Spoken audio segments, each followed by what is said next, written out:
Hello and welcome to IAC. ఈ వీడియోలో important current affairs daily discuss చేస్తున్నాం కదా.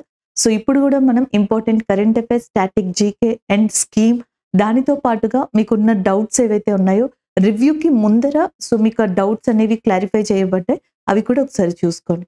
సో ఈరోజు ఫస్ట్ కరెంట్ అఫైర్ అనేది స్టార్ట్ చేద్దాం. సో మనకి ఇక్కడ ఫస్ట్ కరెంట్ అఫైర్ అనేది నేషనల్ పరంగా, ఇంటర్నేషనల్ పరంగా యాజ్ వెల్ యాజ్ మనకి న్యాచురల్ డిజాస్టర్స్ లాంటి వాటిలో కూడా చూడొచ్చు. సైక్లోన్ ఆల్వెరో అనేది రీసెంట్ గా వార్తల్లో ఉంది. ఆల్వెరో తుఫాన్. సో ఇది మనకి ట్రాపికల్ సైక్లోన్ గాని పరిగణిస్తున్నారు. అంటే ఇండియన్ ఓషన్ లో ఆరిజినేట్ అయిన ఫస్ట్ సైక్లోన్ 2024 లో సైక్లోన్ ఆల్వెరో. దీని ఎక్కువగా ఏ ప్రాంతాన్ని హిట్ చేసింది, ఏ ప్రాంతం దగ్గర తీవ్రంగా ఉందంటే ఆఫ్రికా దగ్గర ఉన్న మడగాస్కర్ అనే ఐలాండ్ ఉంది చూసారా, దాని మీద దీని యొక్క తీవ్ర ప్రభావం అనేది ఉందన్నమాట.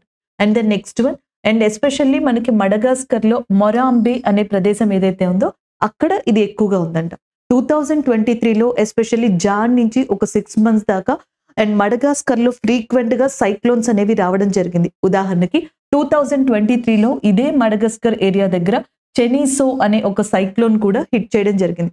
2023లో చెనీసో అనే తుఫాను మడగాస్కర్ ని మనకి తీవ్రంగా ఇబ్బంది పెట్టడం కావచ్చు, ఎక్కువగా ప్రాణ నష్టం, ఆస్తి నష్టం, సో మనకి ఇవన్నీ కూడా అక్కడ జరిగాయి అనమాట. లాస్ అనేది ఇక్కడ జరిగింది. అలాగే ఇప్పుడు ఆల్వెరో తుఫాను కూడా సేమ్ అంతే ఇంటెన్సిటీని చూపిస్తుందంట. అండ్ ఇంకొక ఇన్ఫర్మేషన్ ఏంటంటే మనకి ఈ మడగాస్కర్ కి ఆఫ్రికాకి మధ్యలో ఒక వాటర్ ఛానల్ ఉంది. ఆ వాటర్ ఛానల్ ని మొజాంబిక్ ఛానల్ అని చెప్పేసి అంటారు. మొజాంబిక్ ఛానల్ వేటిని కనెక్ట్ చేస్తుంది అని అడిగారు అనుకోండి, ఆఫ్రికా, మడగాస్కర్. ఆఫ్రికాని మడగాస్కర్ ని కనెక్ట్ చేసేది. ఫర్ ఎగ్జాంపుల్ ఇటువైపు ఆఫ్రికా ఉంది ఇక్కడ అనుకుందాం, ఇటువైపు మనకి మడగాస్కర్ ఉంది అనుకుందాం, ఇక్కడ మొజాంబిక్ ఛానల్ అనేది లొకేట్ అయి ఉంటుంది. ఇది స్టాటిక్ జీకే పరంగా మీకు యూజ్ అవుతుంది. లాస్ట్ ఇయర్ 2023 డిసెంబర్ మంత్ లో తమిళనాడు అండ్ కొన్ని ప్రాంతాలైన ఆంధ్రప్రదేశ్ లో తుఫాను ప్రభావం ఎక్కువగా కనిపించింది. అది మిచాంగ్ తుఫాను వల్ల. సైక్లోన్ మిచాంగ్ బే ఆఫ్ బెంగాల్లో మెయిన్ గా దీని ఇంటెన్సిటీని చూపించింది. ఎస్పెషల్లీ తమిళనాడుకి ఎక్కువగా చూపించింది. మిచాంగ్ అనే దానికి నేమ్ ఇచ్చింది మయన్మార్. అయితే ఈ నేమింగ్ ఏదైతే ఉందో ఆల్వెరో, దానికి సంబంధించిన ఇన్ఫర్మేషన్ ఇంకా మనకి తెలియాల్సి ఉంది. బట్ 2023లో డిసెంబర్ మంత్ లో ఎస్పెషల్లీ ఆంధ్రప్రదేశ్ అండ్ తమిళనాడు లాంటి eastern coastal areas, bay of Bengal ప్రాంతాన్ని బాగా మనకి ఇంటెన్సిటీతో గురి చేసిన సైక్లోన్ ఏది అంటే మిచాంగ్ తుఫాన్ గా చెప్పొచ్చు అన్నమాట. ఒకసారి ఇక్కడ చూడండి, ఇండియన్ ఓషన్, హిందూ మహాసముద్రంలో ఏవైతే మనకి ఎక్కువగా సైక్లోన్స్ వస్తూ ఉంటాయో, లేదా tropic of cancer, tropic of Capricorn, కర్కట రేఖ, మకర రేఖకి మధ్యలో ఏవైతే ఎక్కువ ఇంటెన్సిటీతో తుఫాన్లు రావడం జరుగుతుందో సో వాటికి ట్రాపికల్ సైక్లోన్స్ గా నేమ్ని ఇచ్చారు. ఈ ట్రాపికల్ సైక్లోన్స్ కి అండ్ మనకి ప్రతి సంవత్సరం కూడా ఒక కంట్రీ నేమ్ ఇవ్వడం జరుగుతుంది. అంటే మనకి ఈ ట్రాపిక్ ఆఫ్ క్యాన్సర్ నుంచి ట్రాపిక్ ఆఫ్ క్యాప్రికాన్ మధ్యలో ఏ సైక్లోన్ వచ్చినా ఆ సంవత్సరంలో ఒక కంట్రీ దానికి నేమ్స్ అనేది పెడుతుంది అనమాట. అలాగా వరల్డ్ మెట్రోలాజికల్ ఆర్గనైజేషన్, ప్రపంచ వాతావరణ సంస్థ, దీని హెడ్ క్వార్టర్స్ జెనీవాలో ఉంది. దీని కింద ఉన్న 13 కంట్రీలు, 13 కంట్రీస్ ట్రాపికల్ సైక్లోన్స్ కి ఆర్డర్ ప్రకారం ఒకదాని తర్వాత ఒకటి మనకి నేమింగ్ అనేది ఇవ్వడం జరుగుతుంది. ఈ సంవత్సరం ఇండియా ఇచ్చింది అనుకోండి, నెక్స్ట్ ఇయర్ పాకిస్తాన్, ఆ నెక్స్ట్ ఇయర్ మయన్మార్. సో ఇట్లా వాటి యొక్క ఆర్డరింగ్ ని బట్టి 13 కంట్రీస్ ట్రాపికల్ సైక్లోన్స్ కి నేమింగ్ అనేది ఇవ్వడం జరుగుతుంది. సో ఒక్కొక్కసారి క్వశ్చన్ ఎలా అడుగుతారు, వరల్డ్ మెట్రోలాజికల్ ఆర్గనైజేషన్, ప్రపంచ వాతావరణ సంస్థ యొక్క హెడ్ క్వార్టర్స్ ఎక్కడుంది అని అడుగుతారు. జెనీవాలో లొకేట్ అయి ఉంది. ఇలాంటి క్వశ్చన్స్. లేకపోతే ఇందులో టోటల్ గా ఎన్ని కంట్రీస్ ట్రాపికల్ సైక్లోన్స్ కి నేమ్స్ ని పెడతాయని అడుగుతారు. 13 కంట్రీస్. ఆప్షన్స్ 4 ఇచ్చి ఈ 4 లో ఏది ఉంది, ఏది లేదు అని కూడా అడుగుతారు. For example UAE, Saudi Arabia, Thailand, Oman, Pakistan, Iran and Maldives. ఇండియాని నేనే భారత్ అని రాశాను, దానికి రీజన్ నేను చెప్తాను. Bharat and Bangladesh and Sri Lanka. ఇలాగ మనకి 13 కంట్రీస్ ఏవైతే ఉన్నాయో ఈ 13 కంట్రీస్ WMO కింద ట్రాపికల్ సైక్లోన్స్ కి నేమింగ్ ఇవ్వడం అనేది జరుగుతుంది అనమాట. సాధారణంగా మాల్దీవ్స్ అండ్ మయన్మార్ వస్తుంది ఎం అంటే. సో వీటిని 13 కంట్రీస్ ని ఎలా గుర్తు పెట్టుకుంటాం? సింపుల్ గా మనం ఎలా గుర్తు పెట్టుకోవచ్చు అంటే యుఎస్ టాప్ ఇన్ MBBS. ఈ సైక్లోన్ నేమింగ్స్ కి సంబంధించి చీట్ కోడ్ లాగా మనం ఏం గుర్తు పెట్టుకోవచ్చు అంటే US top in MBBS. You అంటే యుఏఈ, ఎస్ అంటే సౌదీ అరేబియా, టి అంటే థాయిలాండ్, ఓ అంటే ఒమన్, పి అంటే పాకిస్తాన్, ఎం అంటే మాల్దీవ్స్ అండ్ మయన్మార్, బి అంటే భారత్, బి అంటే బంగ్లాదేశ్, ఎస్ అంటే శ్రీలంక. అక్కడ అది ఫ్రేమింగ్ రావడం కోసం ఇండియాని ఇక్కడ భారత్ కింద మెన్షన్ చేయడం జరిగింది. యుఎస్ టాప్ ఇన్ ఎంబీబీఎస్ లో 13 కంట్రీస్ వస్తాయి. ఈ 13 కంట్రీస్ కూడా ట్రాపికల్ సైక్లోన్స్ కి నేమింగ్ ఇవ్వడం జరుగుతుంది.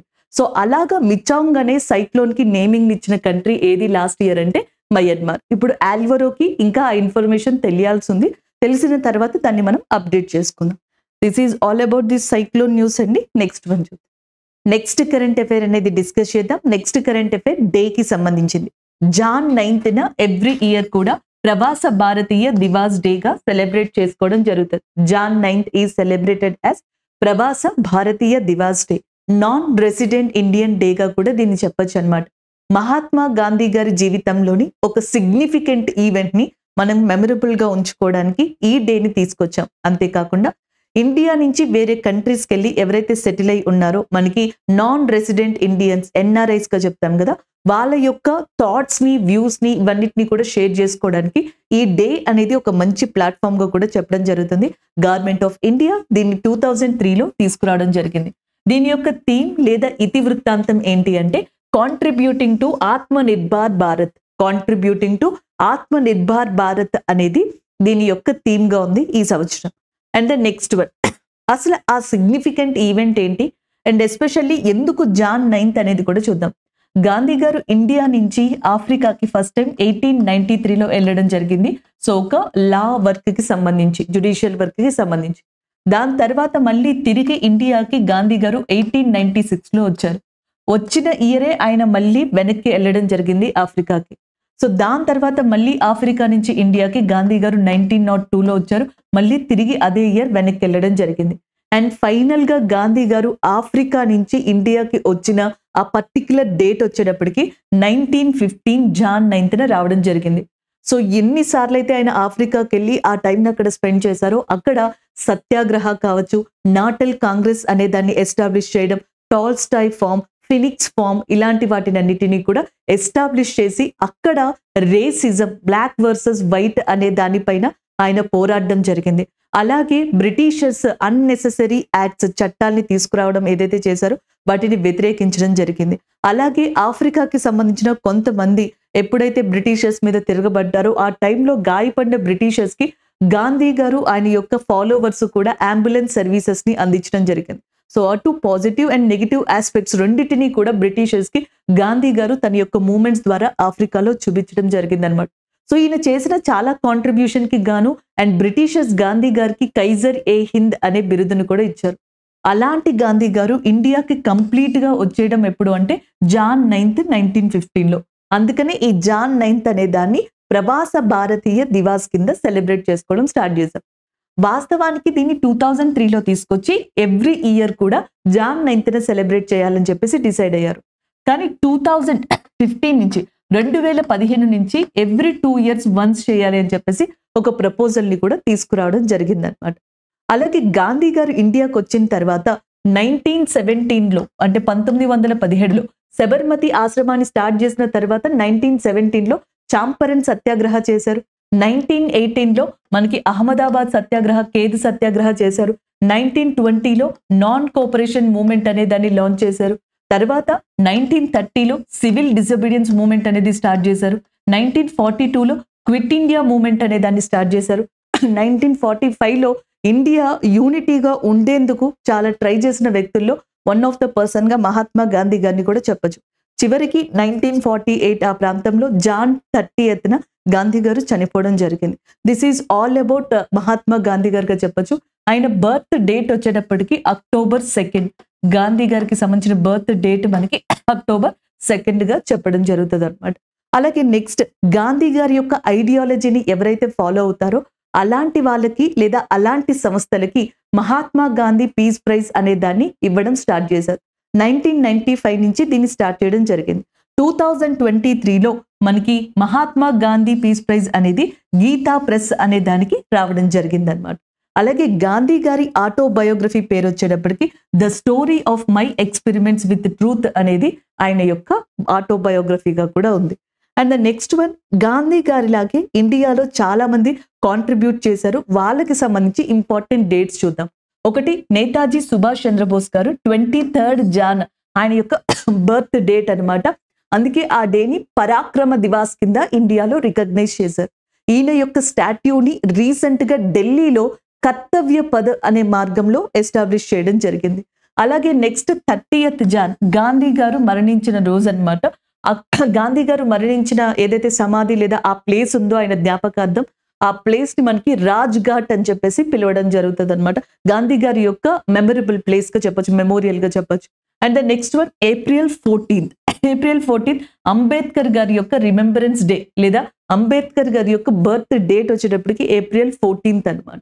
And the next one 6th December Ambedkar గారు మరణించిన రోజుగా 6th December అనే దాన్ని చెప్పడం జరుగుతుంది. అలాగే నెక్స్ట్ 23rd December ఫార్మర్స్ డేగా ఇండియాలో సెలబ్రేట్ చేయడం జరుగుతుంది. అంటే మనకి రైతుల దినోత్సవంగా చెప్తాం కదా, ఫార్మర్స్ డేగా అంటాం. సో ఎందుకు అంటే మనకి ఫార్మర్ ప్రైమ్ మినిస్టర్ అయిన చౌదరి చరణ్ సింగ్ గారు, ఈయన భారతదేశంలో అగ్రికల్చర్ కోసం చాలా కాంట్రిబ్యూట్ చేశారు. అందుకని చౌదరి చరణ్ సింగ్ గారి యొక్క జ్ఞాపకార్థంగా ఫార్మర్స్ డే అనే దాన్ని 23rd December రికగ్నైజ్ చేశాం. ఎవరైతే APPSC Group 1 Group 2 రాస్తారో వాళ్ళు ఒకసారి దీన్ని పర్ఫెక్ట్ గా చూసుకోండి. ఎందుకంటే ఏపీలో సెపరేట్ గా మనకి ఫార్మర్స్ డే అనేది కూడా ఉంది. వైఎస్ రాజశేఖర రెడ్డి గారి యొక్క జ్ఞాపకార్థంగా సో మనకి ఒక ఫార్మర్స్ డే అనే దాన్ని కూడా ఇచ్చారు. ఇండియాలో జరుపుకునే ఫార్మర్స్ డే December 23rd, అలా కాకుండా ఏపీ ఫార్మర్స్ డే అనేది కూడా ఉంది. ఒకసారి దాన్ని కూడా చూడండి. And the next one 25th December good governance డేగా తీసుకురావడం జరిగింది. దీనికి కారణం ఇదే రోజున అటల్ బిహారీ వాజ్పేయి గారి యొక్క బర్త్ డేట్ అనమాట. And the next one November 11th national education day, జాతీయ ఏమంటాం మనం ఎడ్యుకేషన్ డే కింద November 11th అనే దాన్ని తీసుకున్నామని. దీనికి కారణం మనకి ఫస్ట్ ఎడ్యుకేషన్ మినిస్టర్, ఇండియాకి ఇండిపెండెన్స్ వచ్చిన తర్వాత మొట్టమొదటి విద్యాశాఖ మంత్రిగా మౌలానా అబుల్ కలాం ఆజాద్ గారు వర్క్ చేశారనమాట. సో ఆయన యొక్క జ్ఞాపకార్థంగా నేషనల్ ఎడ్యుకేషన్ డే అనే దాన్ని November 11th తీసుకొచ్చాం. December 23rd, December 6th, November 11th, అలాగే నెక్స్ట్ వచ్చేటప్పటికి Jan 15th, Jan 30th and వాటితో పాటుగా April 14th లాంటివి ఎక్కువగా గుర్తుపెట్టుకోండి. ఇవే కాకుండా ఇంకా మనకి చాలా ఇంపార్టెంట్ డేస్ ఉన్నాయండి. ఇక్కడ కొంచెం మనకి టైం దొరికింది కాబట్టి దీన్ని ఎక్స్ప్లెయిన్ చేయడం జరిగింది. నెక్స్ట్ వన్ చూద్దాం. So next current affair international పరంగా చెప్పొచ్చు అండ్ ఆల్మోస్ట్ చాలా మందికి తెలిసిన కరెంట్ అఫైర్ గా చెప్పొచ్చు దీన్ని. బంగ్లాదేశ్ యొక్క ప్రైమ్ మినిస్టర్ ఎవరైతే షేక్ హసీనా గారు ఉన్నారో వరుసగా 4వసారి తిరిగి మళ్ళీ బంగ్లాదేశ్ కి ప్రైమ్ మినిస్టర్ గా ఎంపిక కావడం జరిగింది. దానికి సంబంధించిన కరెంట్ అఫైర్ గా చెప్పొచ్చు.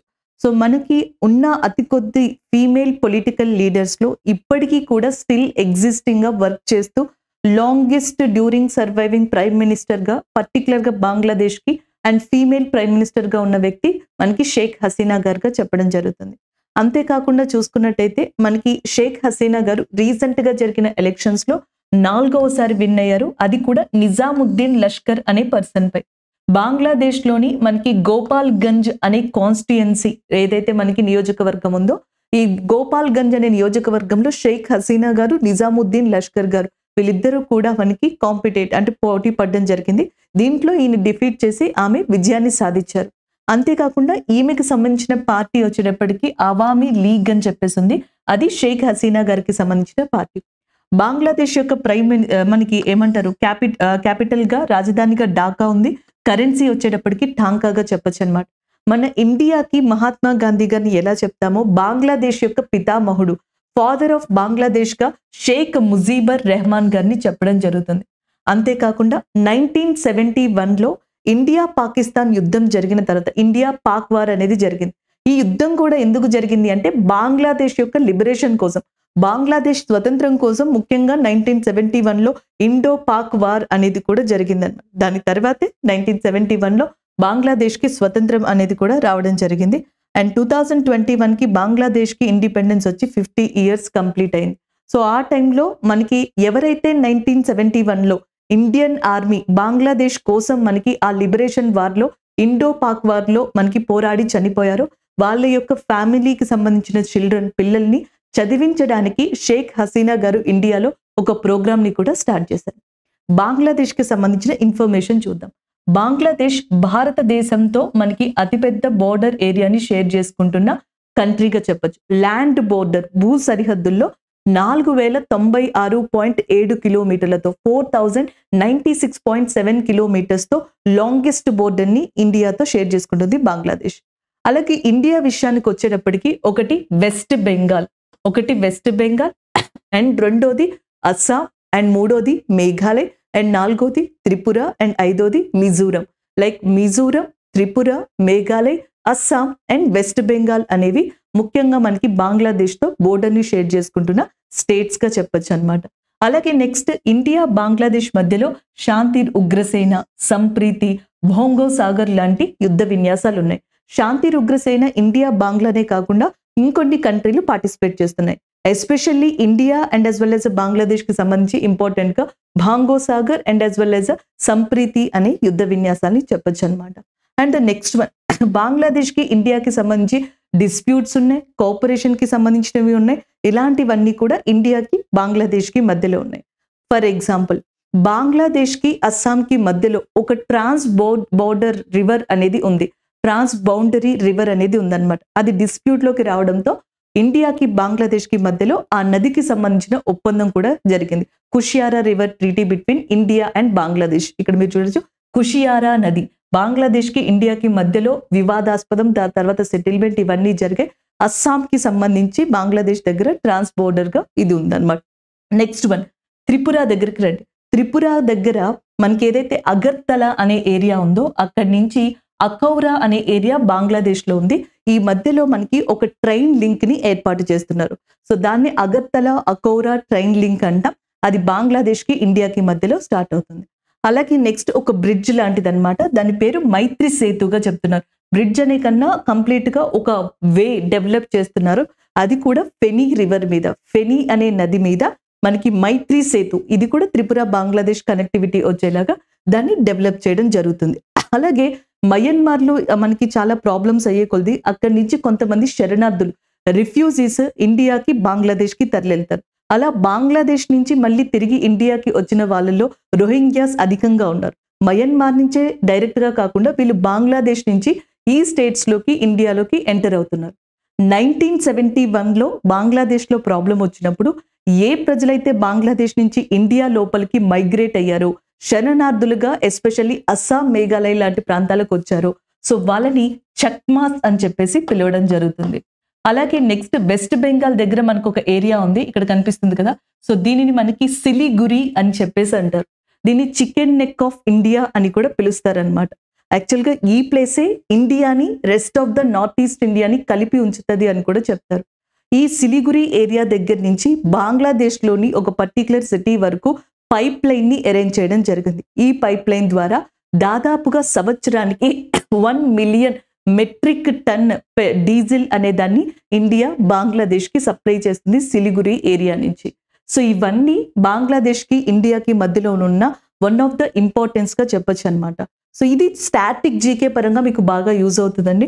అలాగే షేక్ హసీనా గారు ఇది వరుసగా 4th కాన్సిక్యూటివ్ టర్మ్ కాబట్టి చాలా చాలా ఇంపార్టెంట్ అని చెప్పొచ్చు. సో ఎన్నోసారి అని అడగచ్చు, ఏ పార్టీ నుంచి, ఏ కాన్స్టిట్యుయెన్సీ నుంచి అని అడగచ్చు, లేకపోతే ఎవరికి ఆపోజిట్ గా ఈమె విన్ అయ్యారని చెప్పేసి అడగచ్చు. ఇలాంటి క్వశ్చన్స్ ని ఈ కరెంట్ అఫైర్ నుంచి అడిగే ఛాన్సెస్ ఉన్నాయి. నెక్స్ట్ వన్ చూద్దాం. So next current affair awards కి సంబంధించింది. ఇక్కడ మనం ఇంకేది యాడ్ చేయట్లేదండి కంటెంట్. సో ఎందుకంటే Oscar awards, Golden Globe awards ఇట్లాంటివి వచ్చినప్పుడు సింపుల్ గా ఆ కరెంట్ అఫైర్ ని గుర్తు పెట్టుకోవడానికి ట్రై చేయండి. ఎందుకంటే అవార్డ్స్ లో, ఎస్పెషల్లీ ఫిలిం అవార్డ్స్ లో వీటినే మనకి మ్యాచ్ ఆఫ్ ద ఫాలోయింగ్, ఏది కరెక్ట్ ఏది రాంగ్, ఇలాగా ఈ క్వశ్చన్స్ ని అడుగుతారు. ఈ క్వశ్చన్స్ కి వేరే దాన్ని ఇంటర్లింక్ చేయరు. 81st గోల్డెన్ గ్లోబ్ అవార్డ్స్ అనేవి మనకి ఎక్కడ జరిగాయంటే కాలిఫోర్నియాలో జరిగాయి. అది ఒకటి గుర్తుపెట్టుకోవచ్చు. అలాగే నెక్స్ట్ వచ్చేటప్పటికి ఇందులో ఈ గోల్డెన్ గ్లోబ్ అవార్డ్స్ లో ఓపెన్ హైమర్ అనే మూవీ ఏదైతే ఉందో అది 5 అవార్డ్స్ ని, 5 డిఫరెంట్ కేటగిరీస్ లో 5 అవార్డ్స్ ని గెలుచుకుంది. అండ్ దీని డైరెక్టర్ వచ్చేటప్పటికి క్రిస్టోఫర్ నోలన్ అటామిక్ బాంబుకి సంబంధించి, అణుబాంబుకి సంబంధించి దాన్ని ఎవరైతే ఇంట్రడ్యూస్ చేశారో ఆ పర్సన్ యొక్క మెయిన్ లైఫ్ స్టైల్ మీద, లైఫ్ మీద తీసిన పిక్చర్ ఇది ఓపెన్ హైమర్ అనేది. దీనికి 5 కేటగిరీల అవార్డ్స్ వచ్చాయి. అందులో ఒకటి ఏంటి, బెస్ట్ డైరెక్టర్ క్రిస్టోఫర్ నోలన్ గారికి రావడం జరిగింది. అది ఒకటి. బెస్ట్ హీరో వచ్చేటప్పటికి సిలియన్ మార్ఫీ, ఉత్తమ నటుడు, బెస్ట్ యాక్టర్ సిలియన్ మార్ఫీ ఇదే మూవీలో యాక్ట్ చేశారు ఆయన. నెక్స్ట్ వచ్చేటప్పటికి ఏమంటారు మనకి ఉత్తమ సహాయ నటుడు అంటాం కదా, ఆ కేటగిరీలో రాబర్ట్ డౌనీ అనే పర్సన్ కి రావడం జరిగింది. అలాగే మ్యూజిక్ కేటగిరీకి సంబంధించి లూడ్విగ్ గొరాన్సన్ అనే పర్సన్కి, గొరాన్సన్కి మ్యూజిక్లో, అలాగే నెక్స్ట్ సహాయ నటుడు ఏదైతే ఉంటుందో సో దాంట్లో Robert Downey junior, and next one director Christopher Nolan, and next Cillian Murphy, ఇలాంటి వాటికి సంబంధించి అండ్ ద బెస్ట్ మూవీ కూడా మనకి ఓపెన్ హైమర్కే రావడం జరిగింది. 5 అవార్డ్స్ 5 డిఫరెంట్ కేటగిరీస్లో వచ్చాయి. ఇకపోతే బెస్ట్ హీరోయిన్ లేదా బెస్ట్ యాక్టరెస్ వచ్చేటప్పటికి ఉత్తమ నటి లిల్లీ గ్లాడ్స్టోన్. ఈమె ఏ మూవీకి సంబంధించి మనకి వర్క్ చేశారంటే lily Gladstone killers of the flower moon. So killers of the flower moon అనే మూవీకి సంబంధించి ఎవరైతే యాక్ట్ చేశారో ఆ పర్సన్ కి ఉత్తమ సహాయ నటి బెస్ట్ యాక్టర్ గా లిల్లీ గ్లాడ్సన్ గారికి, అలాగే నెక్స్ట్ బెస్ట్ యాక్టర్ గా వచ్చేటప్పటికి మనకి మోర్ఫీ గారికి, క్రిస్టోఫర్ నోలన్ ఎవరైతే ఉన్నారో ఆయనకి బెస్ట్ యాక్టర్ గా కూడా అవార్డు రావడం అనేది జరిగింది. సో ఇది 81st గోల్డెన్ గ్లోబ్ అవార్డ్స్ ఏవైతే కాలిఫోర్నియాలో జరిగాయో దానికి సంబంధించిన జస్ట్ మనకి ఒక స్మాల్ ఇన్ఫర్మేషన్ గా గుర్తుపెట్టుకోవచ్చు. నెక్స్ట్ వన్ చూద్దాం. So next current affair international పరంగా కూడా చూడొచ్చు అనమాట. ఒక కంట్రీ ఆ కంట్రీ యొక్క నేషనల్ సింబల్ గా రీసెంట్ గా స్నో లెపర్డ్ అనే దాన్ని రికగ్నైజ్ చేయడం జరిగింది. కిర్గిస్తాన్ ఏదైతే ఉందో సో కిర్గిస్తాన్ కంట్రీ అండ్ దాని యొక్క జాతీయ చిహ్నం నేషనల్ సింబల్ గా కూడా మనకి స్నో లెపర్డ్ జాతీయ చిహ్నంగా మంచు చిరుతపులి అనే దాన్ని రికగ్నైజ్ చేయడం జరిగింది. దానికి సంబంధించిన కరెంట్ అఫైర్ గా చెప్పొచ్చు. ఇన్ఫాక్ట్ చెప్పాలంటే మన భారతదేశంలో జమ్మూ కాశ్మీర్ ఉంది చూసారా, యూనియన్ టెరిటరీ, జమ్మూ కాశ్మీర్, లడాక్, హిమాచల్ ప్రదేశ్ ఇలాంటి స్టేట్స్ అండ్ యూనియన్ టెరిటరీస్ కి సంబంధించి ఇంపార్టెంట్ యానిమల్ గా అంటే హిమాచల్ ప్రదేశ్ యొక్క స్టేట్ యానిమల్ గా, అలాగే Ladakh and Jammu Kashmir union territories animal గా కూడా ఉన్నది ఈ స్నో లెపర్డే, మంచు చిరుతపులియే. అండ్ నిన్న నేను కరెంట్ అఫైర్స్ చెప్పినప్పుడు ఒక స్టూడెంట్ కింద కమెంట్ పెట్టారు డౌట్, మేడం మీరు బిగ్ క్యాట్ ఎలియన్స్ చెప్పినప్పుడు లెపర్డ్ ని 2 times రిపీట్ చేశారు అని. లెపర్డ్ అనేది ఒకటండి, స్నో లెపర్డ్ మంచు చిరుతపులి, చిరుతపులి అండ్ మంచు చిరుతపులి, అందుకనే అది 2 times మీకు రిపీట్ అయినట్టు కనిపించింది అనమాట. సో ఇక్కడ మీరు చూసుకోవచ్చు. అండ్ కిర్గిస్తాన్ ఏదైతే ఉందో ఆ కంట్రీ యొక్క capital Bishkek and currency som గా ఉందన్నమాట. అలాగే నెక్స్ట్ ఈ స్నో లెపర్డ్ ఉంది చూసారా, మంచు చిరుతపులి, ఇది ఎక్కువగా ఏషియన్ కంట్రీస్, సెంట్రల్ ఏషియన్ మధ్య ఆసియా ప్రాంతాలు అలాగే హిమాలయన్ ప్రాంతాల్లో ఎక్కువగా కనిపిస్తుంది అంటే ఇండియాలో. అండ్ IUCN నిన్న మనం డిస్కస్ చేసాం కదా, international union of conservation of nature, దీని యొక్క రెడ్ లిస్ట్ లో దయనీయమైన వల్నరబుల్ లిస్ట్ లో స్నో లెపర్డ్ అనేది ఉందన్నమాట. అదే కనుక సైట్స్ లో అయితే లిస్ట్ 1 లో ఉంది. వైల్డ్ లైఫ్ ప్రొటెక్షన్ యాక్ట్, వన్య ప్రాణి సంరక్షణ చట్టం, ఇది 1972లో తీసుకొచ్చారు. దీని ప్రకారం మంచు చిరుతపులి అనేది షెడ్యూల్ 1 లో ఉందన్నమాట.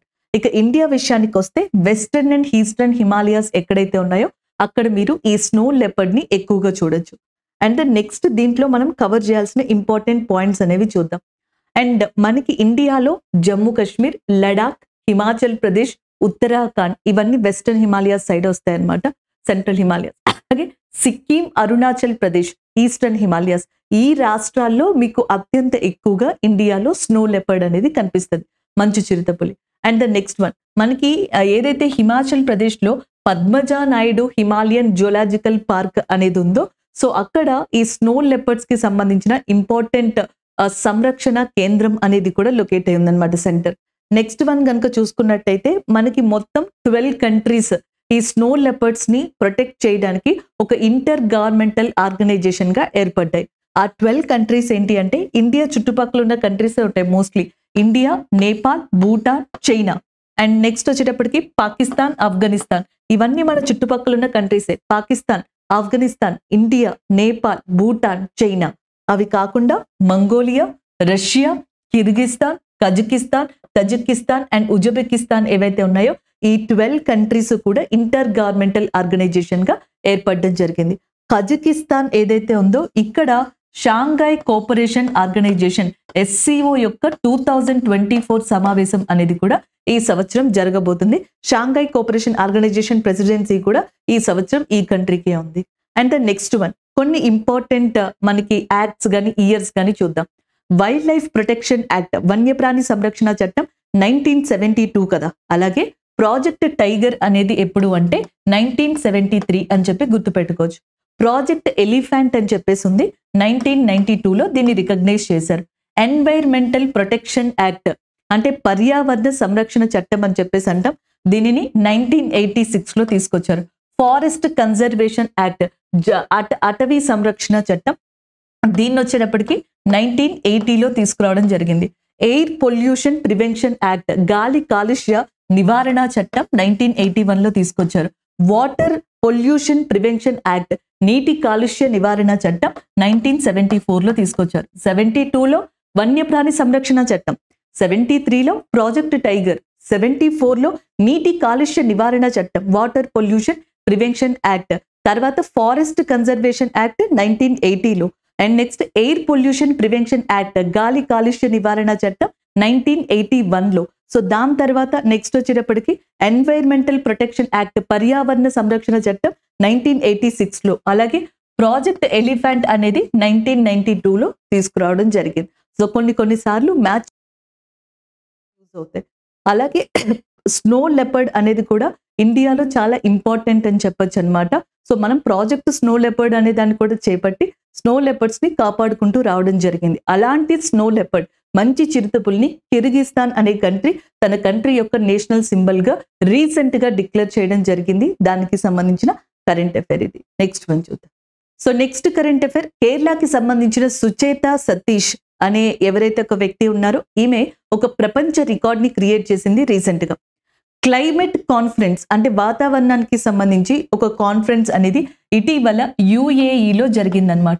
అక్కడ జరిగిన ఒక ఈవెంట్ లో కాన్సెప్ట్ లో 140 భాషల్లో అంటే సింగిల్ కాన్సెప్ట్ లోనే 140 లాంగ్వేజెస్ లో పాటని పాడి అంటే మనకు అక్కడ పాడి ప్రపంచ రికార్డ్ ని క్రియేట్ చేయడం జరిగింది సుచేత సతీష్ గారు. దానికి సంబంధించిన ఇంపార్టెంట్ కరెంట్ అఫైర్ గా దీన్ని చెప్పొచ్చు. వన్ లైనర్ కరెంట్ అఫైర్ గానే అడిగే ఛాన్స్ ఉంది. ఆమె ఏ స్టేట్ కి సంబంధించిన వ్యక్తి అంటే కేరళకి సంబంధించిన వ్యక్తి. కేరళ యొక్క చీఫ్ మినిస్టర్ గా విజయన్ గారు, కేరళ యొక్క గవర్నర్ గా మొహమ్మద్ అరీఫ్ ఖాన్ గారు ఉండడం జరిగింది. సో ఇవి ఇక్కడ మీరు ఇంపార్టెంట్ గా గుర్తుపెట్టుకోవాల్సినవి. నెక్స్ట్ వన్ చూద్దాం. ఇటీవల ప్రపంచంలోనే కుంభమేళా తర్వాత అతిపెద్ద మేళాగా మనకి గంగా సాగర్ మేళా అనే దాన్ని చెప్తాం. అది వెస్ట్ బెంగాల్లో స్టార్ట్ అయింది. సో దానికి సంబంధించిన కరెంట్ అఫైర్ గా చెప్పొచ్చు. ఒకసారి ఇక్కడ చూడండి. Ganga Sagar Mela recently started in West Bengal ఏరియాగా చెప్పొచ్చు అనమాట. కుంభమేళా తర్వాత ఇలాంటి రిచువల్స్ రివర్ కి ఏదైతే ఉన్నాయో వాటిలో ప్రపంచంలోనే రెండవ అతిపెద్ద మేళాగా, సెకండ్ లార్జెస్ట్ మేళాగా దీన్ని చెప్పొచ్చు. ఇది ఎస్పెషల్లీ మనకి ఎక్కడ జరుగుతుందంటే వెస్ట్ బెంగాల్లోని సాగర్ ఐలాండ్ ఏదైతే ఉంటుందో ఆ ప్రాంతంలో ఇది జరుగుతుందన్నమాట. సో సాధారణంగా చాలా వరకు మనకి 3 days నుంచి గంగా రివర్ గురించి డిస్కషన్స్ కమెంట్స్ లోను కరెంట్ అఫైర్స్ లోను జరుగుతూనే ఉన్నాయి. ఒక్కసారి దాని గురించి దీని రిలేటెడ్ ఇన్ఫర్మేషన్ కూడా చూద్దాం. గంగా రివర్ వచ్చేటప్పటికి మనకి గంగోత్రి అనే గ్లేషియర్ ఏదైతే ఉందో మంచుకొండ ఉత్తరాఖండ్ లో అక్కడ ఆరిజినేట్ అయింది. దాని తర్వాత ఉత్తరాఖండ్ లో మనకి పూరి గర్వాల్, తెహ్రీ గర్వాల్ ఇలాంటి ప్రదేశాల్లో అది ఫ్లో అవుతా రిషికేశ్, దేవప్రయాగ్ లాంటి వాటిని దాటుకుంటూ వస్తుంది. సో ఎప్పుడైతే మనకి దేవప్రయాగ్ వచ్చిందో అక్కడ అలకనంద అనే ఇంకొక రివర్ ఉంది. ఇది భాగీరథి గ్లేషియర్ సాతోపంత్ ప్రదేశాలు ఏవైతే ఉన్నాయో అక్కడి నుంచి ఆరిజినేట్ అవుతుంది. సో ఈ రెండు కూడా గంగా అంటే Bhagirathi and as well as Alaknanda Devprayag దగ్గర కలుసుకుంటాయి. ఇలాంటి ప్రయాగాలు ఉత్తరాఖండ్ లో చాలా ఉన్నాయి. కన్న ప్రయాగ్, రుద్ర ప్రయాగ్, విష్ణు ప్రయాగ్ ఇలాంటివి చాలా ఉన్నాయి. And the next one, Devprayag నుంచి దాటిన తర్వాత హరిద్వార్ లాంటి ప్రాంతాల్లో ఎంటర్ అవుతుంది. ఎంటర్ అయిన తర్వాత అండ్ స్లోగా దీన్ని మనకి ఇండియాలో గంగా రివర్ గా పిలవడం జరుగుతుంది. ఒక రకంగా హిస్టారికల్ గా మైథలాజికల్ గా దీనికి ఇంపార్టెన్స్ ఉన్న, జాగ్రఫికల్ గా చూసుకోవాలి అనుకుంటే మౌంటేనియస్ ఏరియా నుంచి ప్లెయిన్స్ ఏరియా, పర్వతాల నుంచి మనకి మైదానాల ప్రాంతాల్లోకి ఎంటర్ అయ్యేటప్పటికి ఒక ఫార్మెట్ లో దీన్ని గుర్తు పెట్టుకోవడానికి కూడా ఈ రివర్ నేమింగ్ అనేది యూజ్ అవుతుంది. భాగీరథి టు గంగగా చేంజ్ అయిపోతుంది. So most of the glaciers hilly part లో ఇది భాగీరథిగా ఉంటుంది. దాని తర్వాత గంగా రివర్ గా ఫ్లో అవుతుంది. ఉత్తరప్రదేశ్ లో ప్రయాగ్రాజ్ ఏదైతే అలహాబాద్ ఏరియా ఉందో అక్కడ, కాశీ లేదా వారణాసి అనే ఏరియా, సో ఇట్లా బీహార్ లాంటి ప్రాంతాలు గుండా మనకి ఫ్లో అవుతూ అండ్ వెస్ట్ బెంగాల్ దగ్గరికి వచ్చేటప్పటికి 2 parts కింద విడిపోతుంది. ఒక పార్ట్ మనకి బంగ్లాదేశ్ లోకి వెళ్తుంది, దాన్ని పద్మా అని పిలుస్తారు. ఇంకొకటి హుగ్లీ రివర్ కింద వెస్ట్ బెంగాల్లోనే ఉంటుంది. హుగ్లీ రివర్ ని ఇండియాలో టైడల్ రివర్ అని కూడా పిలుస్తారు. సో ఎగ్జాక్ట్ గా ఈ హుగ్లీ రివర్ మౌత్ దగ్గరే మనకి సాగర్ ఐలాండ్ అనేది ఫామ్ అవుతుంది. ఈ సాగర్ ద్వీపం దగ్గరే వెస్ట్ బెంగాల్లో మనకి ప్రపంచంలోనే రెండవ అతిపెద్ద మేళా అయిన ఈ గంగా సాగర్ మేళా అనే దాన్ని ఎవ్రీ ఇయర్ కూడా కండక్ట్ చేసుకుంటూ ఉంటారు. కుంభమేళా డిఫరెంట్ అండి. కుంభమేళా సాధారణంగా మనకి కొన్ని పర్టిక్యులర్ ఇయర్స్ తర్వాత రావడం జరుగుతుంది. బట్ ఇది వచ్చేటప్పటికి ఏంటి అంటే ఎవ్రీ ఇయర్ కూడా దీన్ని సెలబ్రేట్ చేయడం జరుగుతుంది, గంగా సాగర్ మేళా అనేదాన్ని. కుంభమేళా ఇండియాలో 4 ప్లేసెస్ లో మనకి ఎస్పెషల్లీ సెలబ్రేట్ చేస్తారు. ఆ 4 ప్లేసెస్ లో ఒకటేంటి, ఉత్తరాఖండ్ ఏరియాలో సెలబ్రేట్ చేస్తారు, దాని తర్వాత ఉత్తరప్రదేశ్ ఏరియాలో సెలబ్రేట్ చేస్తారు. ఈ రెండు కూడా గంగా నదికే. అండ్ నెక్స్ట్ వన్ మధ్యప్రదేశ్ లో క్షిప్రా అనే నది ఉంటుంది ఉజ్జయిని దగ్గర, ఆ రివర్ కి కూడా కుంభమేళా అనే దాన్ని మనకి కండక్ట్ చేస్తారు. మహారాష్ట్రలో నాసిక్ దగ్గర గంగా రివర్ కి కూడా కుంభమేళా అనే దాన్ని కండక్ట్ చేస్తారు. సో పర్టిక్యులర్ ఇయర్స్ తర్వాత ఈ కుంభమేళా అనే దాన్ని జరపడం జరుగుతుంది. కానీ కుంభమేళా తర్వాత అంత ప్రఖ్యాతిగాంచిన గంగా సాగర్ మేళా ఎవ్రీ ఇయర్ వెస్ట్ బెంగాల్ దగ్గరున్న ఈ సాగర్ ఐలాండ్ లో సెలబ్రేట్ చేయడం జరుగుతుంది. అలాగే ఇక్కడ మీరు చూడొచ్చు మనకి ఇంకా ఇంపార్టెంట్ ఫెస్టివల్స్ ఉన్నాయి. లైక్ సోనేపూర్ క్యాటిల్ ఫెయిర్ అని చెప్పేసి బీహార్ లో జరుగుతుంది. ఇది పశువుల పండుగగా చెప్తారు, అతిపెద్ద పశువుల మేళాగా చెప్తారనమాట ఇండియాలోని బీహార్ లో. సూరజ్ కుంద్ ఫెస్టివల్ అనేది హర్యానాలో జరుగుతుంది. అలాగే అంబుబాచి మేళా అనేది మనకి అస్సాంలో. అండ్ దెన్ నెక్స్ట్ వచ్చేటప్పటికి పుష్కర్ మేళా అనేది రాజస్థాన్ లో దీన్ని కండక్ట్ చేయడం జరుగుతుంది. ఇలాంటివి చాలా ఉన్నాయండి. ఈవెన్ మేడారం జాతర ఏదైతే ఉందో మనకి, లేదా సమ్మక్క సారక్క జాతర వరంగల్లో దాన్ని సెలబ్రేట్ చేయడం జరుగుతుంది. అలాగే నెక్స్ట్ కంబాలా అని చెప్పేసి ఒక రేస్ లాంటిది, ఇది కర్ణాటకలో నిర్వహిస్తారు. జల్లికట్టు లాంటి రేస్ ని మనకి తమిళనాడులో నిర్వహించడం జరుగుతుంది. ఇలాంటివి different festivals, different important rituals ఈ కల్చర్ పరంగా ఇండియాలో చాలా ఉన్నాయి. అందులో కుంభమేళా ఒకటి and as well as Ganga Sagar Mela ఒకటి. కుంభమేళా ఒకవేళ మీరు గుర్తు పెట్టుకోవాలనుకుంటే లైక్ ఉత్తరాఖండ్ లో మనకి రిషికేష్ అనే ప్రదేశం ఉంది చూసారా, మెయిన్ గా ఈ రిషికేష్ ఏరియా దగ్గర జరుగుతుంది అనమాట ఉత్తరాఖండ్ లో. అలాగే నెక్స్ట్ ఉత్తరప్రదేశ్ ఏరియా, ఉత్తరప్రదేశ్ లో అలహాబాద్ లేదా ప్రయాగ్రాజ్. మధ్యప్రదేశ్ నేను ఆల్రెడీ చెప్పాను కదా ఉజ్జయిని, అండ్ మహారాష్ట్ర నాసిక్ లో ఈ కుంభమేళా అనే దాన్ని కూడా సెలబ్రేట్ చేస్తారు. గోదావరికి అయితే గనక మనకి తెలంగాణలో ధర్మపురి, బాసర, ఆంధ్రప్రదేశ్ లోని తూర్పు గోదావరి, పశ్చిమ గోదావరి ఇలాంటి చోట్ల పుష్కరాలు నిర్వహించడం జరుగుతుంది. అది కూడా every 12 years once. Next one చూద్దాం. జస్ట్ ఇది 1 liner కరెంట్ అఫైర్ గా గుర్తుపెట్టుకోండి. అంతర్జాతీయ పర్పుల్ పండుగ, ఇంటర్నేషనల్ పర్పుల్ ఫెస్టివల్. ఇది ఎందుకు సెలబ్రేట్ చేస్తారు, ఎక్కడ సెలబ్రేట్ చేస్తారని గుర్తుపెట్టుకుంటే చాలు. సో దీన్ని గోవాలో సెలబ్రేట్ చేస్తున్నారు. దీనికి ఒక మ్యూజికల్ స్టార్టింగ్ కూడా ఉంది. దమ్హల్ అనే ఒక యాంథమ్ తోటి దీనిని స్టార్ట్ చేస్తారంట. సో మనకి ఫిజికల్లీ డిజేబుల్డ్ పీపుల్ ఎవరైతే ఉంటారో, పర్సన్స్ విత్ డిజబిలిటీస్, దివ్యాంగులు అని చెప్పేసి అంటాం కదా, దివ్యాంగుల యొక్క మనోవికాసాన్ని, వాళ్ళ ఎంపవర్మెంట్ కోసం అని చెప్పేసి దీన్ని స్టార్ట్ చేశారు. మ్యూజిక్, గేమ్స్, ఎంటర్టైన్మెంట్, ఈవెంట్స్ అన్నిటినీ కూడా దీంట్లో కండక్ట్ చేయడం జరుగుతుంది. ఇది గోవాలో కండక్ట్ చేస్తున్నారు అనమాట. గోవా యొక్క చీఫ్ మినిస్టర్ గా ప్రమోద్ సావత్, గోవా యొక్క గవర్నర్ గా శ్రీధరన్ పిల్లై గారు ఉన్నారు. అండ్ గోవాకి సంబంధించిన ఇంపార్టెంట్ ఫోక్ డాన్సర్స్ ని మనం ప్రీవియస్ కరెంట్ అఫైర్ లో ఆల్రెడీ మీకు నోట్స్ లో ఇవ్వడం జరిగింది కాబట్టి అది ఒక్కసారి ఇక్కడ మీరు రిపీట్ చేసుకుంటే సరిపోతుంది. నెక్స్ట్ వన్ చూద్దాం. ఈ రోజు స్కీమ్ వచ్చేటప్పటికి ప్రధానమంత్రి ఉజ్వల్ యోజన. సో ఈ కరెంట్ అఫైర్ లో ఈ రోజు వరకు మీరు దీని యొక్క బేసిక్ ఇన్ఫర్మేషన్ ని నేర్చుకోండి. నెక్స్ట్ కరెంట్ అఫైర్ లో దీనికి సంబంధించిన అప్డేషన్స్ ని కూడా మనం కవర్ చేయాల్సి ఉంటుంది. ఎందుకంటే ప్రెసెంట్ ఇప్పుడు మనకి ఇది న్యూస్ లో సర్క్యులేట్ అవుతా ఉంది. Prime minister of India Narendra Modi గారు ఇండియాలోని కొన్ని ప్రాంతాలని విజిట్ చేసినప్పుడు ప్రధానమంత్రి ఉజ్వల యోజనకి సంబంధించిన కొన్ని డిస్కషన్స్ అనేవి రైజ్ అయ్యాయంట. సో దానికి సంబంధించిన డేటా మొత్తాన్ని కూడా మనం నెక్స్ట్ కరెంట్ అఫైర్ లో కంప్లీట్ గా డిస్కస్ చేయొచ్చు. ఏంటి ఆ డిస్కషన్స్, ఎందుకు రైజ్ అయ్యాయి, దీనికి సంబంధించిన అఫీషియల్ డేటా ఏంటి అనేది కూడా చూద్దాం. బట్ ఈ కరెంట్ అఫైర్ లో బేసిక్ స్కీమ్ గురించి మనం రోజు చెప్పుకుంటాం కదా, ఆ ఇన్ఫర్మేషన్ వినండి. ప్రధానమంత్రి ఉజ్వల్ యోజన అనే దాన్ని ministry of petroleum and natural gas, petroleum మరియు సహజ వాయువుల మంత్రిత్వ శాఖ ఏదైతే ఉందో అది నోడల్ ఏజెన్సీగా ఉండి May 1, 2016 లో దీన్ని లాంచ్ చేసింది. అసలు ఈ స్కీమ్ యొక్క ముఖ్య ఉద్దేశం ఏంటంటే ఎల్పిజి గ్యాస్ సిలిండర్స్ ఉంటాయి చూసారా, సో దాన్ని మనకి రీప్లేస్ చేయడం. మామూలుగా ఇది వరకు అయితే కోల్, బొగ్గు, చెక్క, వుడ్ ఏదైతే ఉంటుందో మనకి ఫైర్వుడ్, ఇలాంటి వాటిని యూజ్ చేస్తూ వంట చేసేవాళ్ళు కదా, కుక్ చేసేవాళ్ళు కదా, దాన్ని రీప్లేస్ చేయాలి, ఎల్పిజితో రీప్లేస్ చేయాలనే ఉద్దేశంతో మనకి ఈ ఉజ్వల యోజన అనే దాన్ని తీసుకొచ్చారు. ఫస్ట్ లో ఏమని టార్గెట్ పెట్టుకున్నారంటే 2020 కల్లా భారతదేశంలో 8 కోట్ల LPG connections, 8 crores of LPG connections ప్రధానమంత్రి ఉజ్వల యోజన ద్వారా అవ్వాలి అని చెప్పేసి కూడా అనుకోవడం జరిగింది అనమాట. ఒక గోల్ ని సెట్ చేసుకోవడం జరిగింది అది లాంచ్ చేసినప్పుడు. ఒకవేళ కనుక ఏదైనా ఒక పర్సన్, ఎవరైనా ఒక పర్సన్ ఈ స్కీమ్ లో జాయిన్ అయితే ఏం బెనిఫిట్స్ ఉంటాయి? ఫస్ట్ వన్, వాళ్ళకి ఎల్పిజి కనెక్షన్ అంటారు కదా, ఫ్రీ ఎల్పిజి కనెక్షన్ అనేది ఇవ్వబడుతుంది. సో మీరు గ్యాస్ యొక్క కనెక్షన్ తీసుకోవాలి అనుకుంటే గనుక ఎటువంటి మనీని పే చేయాల్సిన అవసరం లేదు, ఈ స్కీమ్ లో ఉంటాయి. నెక్స్ట్ వన్, సబ్సిడీని కూడా ఇస్తారు. గ్యాస్ సిలిండర్స్ కి సంబంధించి సబ్సిడీని ఇస్తారు. ఎలాగా? మనకి 14.2 kg సంబంధించిన గ్యాస్ సిలిండర్ అనుకోండి, ఒక 6 రీఫిల్స్ దాకా సో మనకి ఇవ్వడం జరుగుతుంది సబ్సిడీ. ఒకవేళ 5 kg సిలిండర్ అనుకోండి, 8 రీఫిల్స్ దాకా సబ్సిడీ అనేది పిలుస్తారనమాట. అండ్ ఒకవేళ కనుక ఈ సబ్సిడీ అమౌంట్ ని డైరెక్ట్ గా ఆ పర్సన్ ఎవరైతే ఇందులో ఎన్రోల్ అయ్యారో వాళ్ళు పొందాలి అనుకుంటే పెహల్ అనే ఒక స్కీమ్ ని పెట్టారనమాట. ఇందులో గనక యాడ్ అయితే డైరెక్ట్ గా ఈ సబ్సిడీని వాళ్ళే పొందొచ్చు అమౌంట్ రూపంలో. సో ఇది ప్రధానమంత్రి ఉజ్వల యోజనకి సంబంధించిన ఇంపార్టెంట్ బేసిక్ ఇన్ఫర్మేషన్.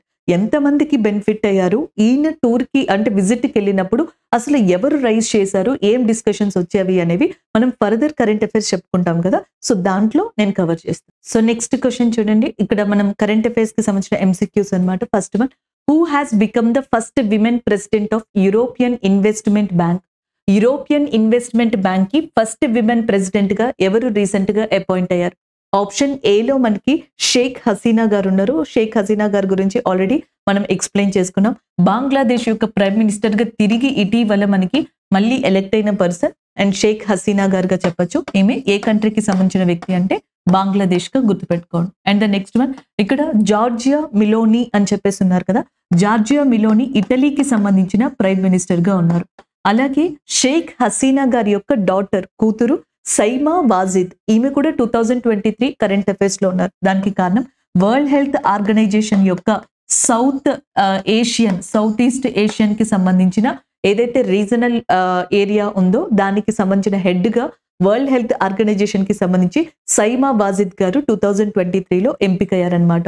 ఇకపోతే Nadia Calvino. So Nadia Calvino recently appointed as a European Investment Bank first women president గా చెప్పొచ్చు. ఆప్షన్ బి ఏదైతే ఉందో అది కరెక్ట్ ఆన్సర్ అవుతుంది. నెక్స్ట్ వన్ చూద్దాం. సో సెకండ్ MCQ చూడండి కరెంట్ అఫైర్ లో, which states Mahakal Lok prasadam has been inaugurated? ఒక రిచువల్ లాంటిది అండ్ ఫుడ్ కి సంబంధించింది కూడా చెప్పొచ్చు అనమాట. సో మనకి మధ్యప్రదేశ్ లో ఉజ్జయిన్ అని చెప్పేసి ఒక ప్రాంతం ఉంది. ఇక్కడ మహాకాల్ టెంపుల్ ఏదైతే ఉందో అది చాలా ఫేమస్ అని చెప్పొచ్చు. ఆ టెంపుల్ దగ్గరే 1,75 crore తోటి మధ్యప్రదేశ్ యొక్క new chief minister Mohan Yadav గారు మహాకాల్ లోక్ ప్రసాదం, ఇది ఫుడ్ కి సంబంధించింది అండి, దాన్ని ఇనిషియేట్ చేశారు. ఇలాంటిది త్వరలో ఇంకా ఇండియాలోని డిఫరెంట్ ప్లేసెస్ లో స్టార్ట్ చేయనున్నారు. ఇది ఒక రిచువల్ లాంటిదని కూడా చెప్పొచ్చు అనమాట. ఆప్షన్ సి ఏదైతే ఉందో అది కరెక్ట్ ఆన్సర్ అవుతుంది. సోనేపూర్ క్యాటిల్ ఫెయిర్, మనకి సోనేపూర్ పశువుల మేళా అనేది బీహార్ లో జరుగుతుందని, సో గంగా సాగర్ మేళా అనేది వెస్ట్ బెంగాల్లో స్టార్ట్ అయిందని మనం డిస్కస్ చేసుకున్నాం. ఇంటర్నేషనల్ పర్పుల్ ఫెస్టివల్ అనేది గోవాలో స్టార్ట్ అయినట్టుగా కూడా మనం డిస్కస్ చేసుకోవడం జరిగింది. Option C is the correct answer. Next one చూద్దాం. సో నెక్స్ట్ వన్ చూడండి, who has become the new executive director of SEBI? Security exchange board of India సెబీకి సంబంధించి నూతన ఎగ్జిక్యూటివ్ డైరెక్టర్ గా ఎవరు అపాయింట్ అయ్యారు? ఆప్షన్స్ లో సిఎస్ రాజన్ గారు, ఈయన chairman of Kotak Mahindra bank గా ఉన్నారు, అది ఆల్రెడీ మీకు తెలుసు. సంతోష్ జా గారు శ్రీలంకలో ఇండియన్ అంబాసిడర్ గా అండ్ న్యూగా అపాయింట్ అయిన పర్సన్ ఈయన. Next one Vikas Sheel. So Vikas Sheel గారి గురించి నిన్నే మనం డిస్కస్ చేసాం. ఏషియన్ డెవలప్మెంట్ బ్యాంక్ కి సంబంధించిన ఎగ్జిక్యూటివ్ డైరెక్టర్ గా రీసెంట్ గా అపాయింట్ అయిన వ్యక్తి వికాస్ శీల్ గారు. ఇకపోతే జి రామ్మోహన్ రావు గారు సెక్యూరిటీ ఎక్స్చేంజ్ బోర్డ్ ఆఫ్ ఇండియాకి న్యూ ఎగ్జిక్యూటివ్ డైరెక్టర్ గా రామ్మోహన్ రావు గారు అపాయింట్ అయ్యారు. Option A is the correct answer. Next one చూద్దాం. సో నెక్స్ట్ కరెంట్ అఫైర్ చూడండి, which state in India soon will launch pharma park with estimation of 1,472 crores? మనకి 1,472 కోట్ల యొక్క estimation తో అతి త్వరలో ఏ రాష్ట్రం భారతదేశంలో ఒక ఫార్మా పార్క్ ని మనకి ఎస్టాబ్లిష్ చేయనుంది? That means medicines manufacturing, research కి సంబంధించి అండ్ వీటన్నిటికి సంబంధించి ఒక ఏరియాని తీసుకురానుంది అని అడుగుతున్నారు. ఆప్షన్స్ లో కేరళ, హైదరాబాద్, ఉత్తరప్రదేశ్ అండ్ గుజరాత్. ఉత్తరప్రదేశ్ లోని మనకి లలిత్పూర్ అనే ఏరియా ఏదైతే ఉందో, సో ఈ లలిత్పూర్ కి దగ్గరలో అతి త్వరలో మనకి 1,472 కోట్లతో ఫార్మా పార్క్ అనే దాన్ని తీసుకురానున్నారు. సో దానికి సంబంధించిన కరెంట్ అఫైర్ గా చెప్పొచ్చు. ఆప్షన్ సి అనేది ఇక్కడ కరెక్ట్ ఆన్సర్ అవుతుంది. నెక్స్ట్ వన్ చూద్దాం. నెక్స్ట్ కరెంట్ అఫైర్ చూడండి, who has been appointed as a secretary to that railway board? Recent గా రైల్వే బోర్డ్ ఆఫ్ ఇండియాకి కార్యదర్శిగా సెక్రటరీగా ఎవరు అపాయింట్ అయ్యారు? Rashmi Shukla garu. First women DGP of మహారాష్ట్రగా అపాయింట్ అవ్వడం జరిగింది ఈమె. ఎవరైతే రఘురామ్ అయ్యర్ గారు ఉన్నారో, ఇండియన్ ఒలింపిక్ అసోసియేషన్ ఉంది చూసారా, దానికి సిఇఓగా రీసెంట్ గా రఘురామ్ అయ్యర్ గారు అపాయింట్ అయ్యారు. ఫోన్ పే కి సంబంధించి ఇంటర్నేషనల్ పేమెంట్స్ డివిజన్ అని చెప్పేసి ఉంది, దానికి సీఈఓగా రితేష్ పై గారిని అపాయింట్ చేయడం జరిగింది. అరుణ్ నాయర్ గారు రైల్వే బోర్డ్ సెక్రటరీగా రీసెంట్ గా అపాయింట్ అయ్యారు. ఆప్షన్ ఏ అనేది కరెక్ట్ ఆన్సర్ అవుతుంది. సో ఇక్కడ కొంతమంది స్టూడెంట్స్ అడిగిన డౌట్స్ చూడండి. 53rd and 54th tiger reserve మీద క్లారిఫై అని చెప్పేసి అడిగారు. యాక్చువల్గా మనకి 52nd టైగర్ రిజర్వ్ రాజస్థాన్ లో ఉంది, రామ్గర్ విషధారి అని చెప్పేసి. 53rd tiger reserve Ranipur Uttar Pradesh లో ఉంది. 54th టైగర్ రిజర్వ్ మధ్యప్రదేశ్ లో ఉంది, వీరాంగన దుర్గావతి. 55 టైగర్ రిజర్వ్ రాజస్థాన్ నుంచి రాబోతుంది, దాని పేరు మనకి కరౌలి ఏదైతే ఉందో ఆల్రెడీ మనం డిస్కస్ చేసుకున్నాము. కరౌలి టైగర్ రిజర్వ్ గా చెప్పొచ్చు అనమాట. అది మనకి రాజస్థాన్ కి సంబంధించింది.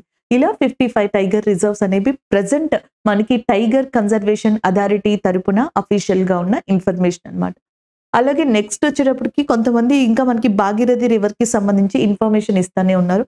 మేబీ ఇది నేను డౌట్ గా కన్సిడర్ చేయట్లేదు అండి. దేవప్రయాగ్ అంటే మీనింగో లేకపోతే అక్కడ ఇన్ఫర్మేషన్ అనేది ఇవ్వడం జరిగింది. And next one African union గురించి అడిగారు. గెబాన్ అనేది రిమూవ్ అయిపోయింది కదా, 55 ఉన్నాయా లేదా చూడండి. గెబాన్ అనేది యాక్చువల్ గా రిమూవ్ అవ్వలేదండి, జస్ట్ సస్పెండ్ అయింది. అండ్ ఆ సస్పెన్షన్ కూడా పర్టికులర్ గా టైం పీరియడ్ అనేది మెన్షన్ చేయలేదు. లాస్ట్ ఇయర్ ఆగస్ట్ 2023లో ఆఫ్రికన్ యూనియన్ కి సంబంధించిన ఇంపార్టెంట్ కౌన్సిల్స్ ఒక డెసిషన్ తీసుకున్నాయి. గెబాన్ కి సంబంధించి కొన్ని డిస్టర్బెన్సెస్ రావడం వల్ల సో వాళ్ళు ఆఫ్రికన్ యూనియన్ కి సంబంధించిన ఫర్దర్ మీటింగ్స్ లోకి ఎంటర్ అవ్వకూడదు అన్నట్టుగా కొన్ని సర్క్యులేషన్స్ ని పాస్ చేసినాయి. కానీ గెబాన్ ని పూర్తిగా ఆఫ్రికన్ యూనియన్ నుంచి అయితే తీసేయలేదు. తీసేస్తే అప్పుడు మనం చూడాలండి, ఇక తీయలేదు కాబట్టి సస్పెన్షన్ లోనే ఉన్నారు కాబట్టి మనం ఆఫ్రికన్ యూనియన్ 55 గానే అనుకోవచ్చు అనమాట. అండ్ ఇంకొక student chalcolithic age 800 to 1500 BC clarify అని అడిగారు. మీరు టైం పీరియడ్ ని ఆల్రెడీ ఇక్కడ ఇచ్చారు, టైం పీరియడ్ గురించి అడుగుతున్నారా లేదా చాల్కోలిథిక్ ఏజ్ కి సంబంధించి ఏదైనా అడుగుతున్నారా? నాకు ఈ క్వశ్చన్ కి మీరు ఏం ఇన్ఫర్మేషన్ కావాలి అనుకుంటున్నారు అనేది ఈ వీడియో కింద ఒకసారి కమెంట్ చేయండి. నేను నెక్స్ట్ వీడియోలో మీకు అది క్లారిఫికేషన్ ఇస్తాను. సో నెక్స్ట్ రివ్యూస్ చూద్దాం. ఈరోజు ఏవైతే కరెంట్ అఫైర్స్ డిస్కస్ చేసామో వాటి రివ్యూ చూద్దాం. సైక్లోన్ ఆల్వెరా అనే దాని గురించి మనం డిస్కస్ చేయడం జరిగింది. మడగాస్కర్ దగ్గర ఇది హిట్ అయినట్టుగా కూడా మనం డిస్కస్ చేసాం. నెక్స్ట్ ఎన్ఆర్ఐ డే లేదా భారతీయ ప్రవాస Diwas day John 9th celebrate చేస్తారని, బంగ్లాదేశ్ ప్రైమ్ మినిస్టర్ గా మనకి షేక్ హసీనా గారు ఎవరైతే ఉన్నారో తిరిగి 4th కాన్సిక్యూటివ్ టైంలో మనకి మళ్ళీ రీసెంట్ గా ఆమె రావడం జరిగింది అని చెప్పేసి డిస్కస్ చేయడం జరిగింది. ఏషియన్ గోల్డెన్ గ్లోబ్ అవార్డ్ ఏదైతే ఉంటుందో కాలిఫోర్నియాలో జరిగిందో 81st దాని గురించి డిస్కస్ చేసుకున్నాం అనమాట. అండ్ నెక్స్ట్ ఓపెన్ హైమర్ అనే మూవీకి 5 కేటగిరీస్ లో అవార్డ్స్ వచ్చాయి.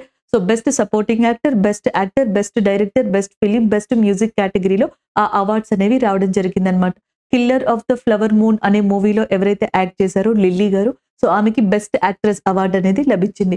స్నో లెపర్డ్ అనే దాన్ని మంచు చిరుతపులిని కిర్గిస్తాన్ అనే కంట్రీ తన కంట్రీ యొక్క నేషనల్ సింబల్ గా మార్చుతున్నట్టుగా కూడా మనకి ఇటీవల అనౌన్స్ చేయడం జరిగింది. గంగా సాగర్ మేళా అనే దాన్ని వెస్ట్ బెంగాల్లోని సాగర్ ద్వీపం, సాగర్ ఐలాండ్ దగ్గర స్టార్ట్ చేశారు. సుచేత్ర సతీష్ అనే పర్సన్ కేరళకి సంబంధించిన వ్యక్తి ఈమె. అండ్ రీసెంట్ గా 140 భాషల్లో ఒకే కాన్సెప్ట్ లో పాడి అండ్ ఆమె యొక్క ప్రపంచ రికార్డ్ ని యుఏఈలో మనకి క్రియేట్ చేయడం జరిగింది. ఇంటర్నేషనల్ పర్పుల్ ఫెస్టివల్ అనేది గోవాలో దివ్యాంగుల కోసం అని చెప్పేసి రీసెంట్ గా స్టార్ట్ చేయడం జరిగింది. అలాగే వాటితో పాటుగా అపాయింట్మెంట్స్ కి సంబంధించిన అండ్ ఒక మేళాకి సంబంధించిన ఎంసీక్యూని డిస్కస్ చేసాం. ఉజ్వల స్కీమ్ అనే దాని గురించి కూడా డిస్కస్ చేయడం జరిగింది. Thank you.